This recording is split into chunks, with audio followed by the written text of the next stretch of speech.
So welcome to decimal addition and subtraction, or how to go broke in just a day, or maybe even faster. So she didn't look too happy. Let's see what happened.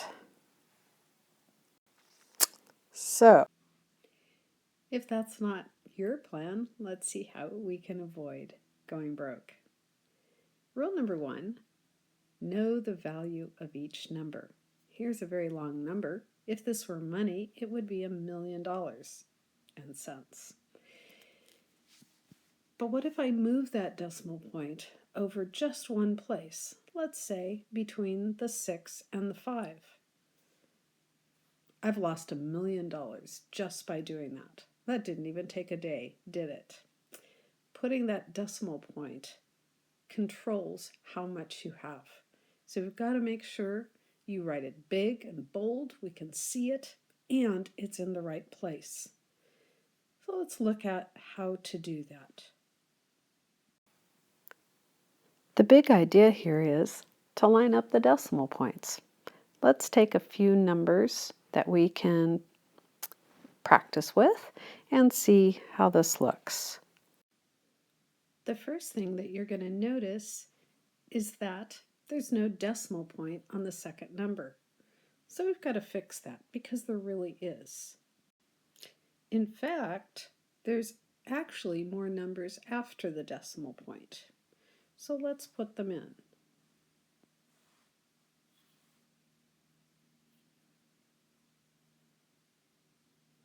We could keep going and going as we put these in, but the idea here is just because we don't write it doesn't mean it doesn't exist. The next thing that we need to do is write the numbers vertically. The catch here is to make sure that the decimal points are in the same place.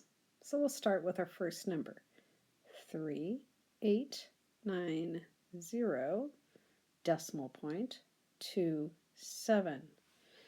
Now when I come to this next number, you noticed I've added decimal point because it was there, it was just invisible, and I've put some zeros on the end. So we're going to put our decimal point in first just to make sure. To the right of the decimal point, we have some zeros. We'll write them in. We don't need any more than that. And then we're going to put the 8 in our ones place. I have 8 ones. I have 9 tens, and I have 4 100s. Now I'm ready to add. So here's the easy part. Once you have it lined up, this is back to 3rd grade. As you learned previously, you carry if there's too much in that value to the next value over. This place value is 100, so 800 plus 100 is 900, plus 400 is 1300, that's 1,000, and now I have 4,388.27. This works the same way with subtracting. I could use these two numbers again. I'm going to line up the decimal points.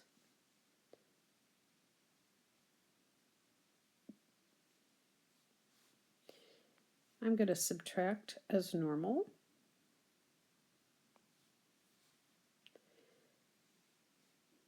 I'm going to borrow and carry just like I normally would.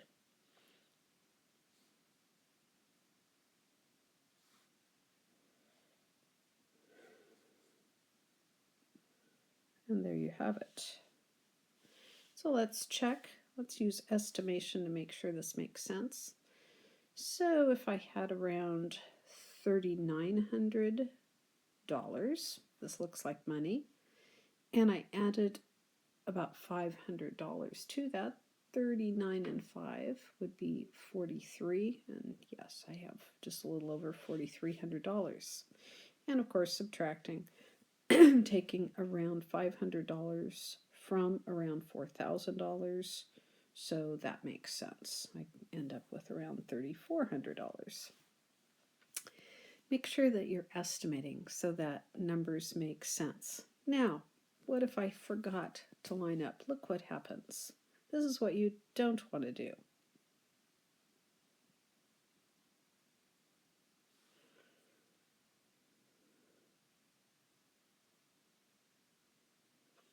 And this is the most common mistake. What happens here is instead of adding $498 to my $3,890, I'm only adding $4.98. See how you can lose money pretty fast? All right, now you know how to do it. Pretty simple idea. Let's go ahead and do some practice. Here's two numbers for you to do before you end your video notes, and then we'll look at these tomorrow and do a little more practice and then move on to multiplying and dividing.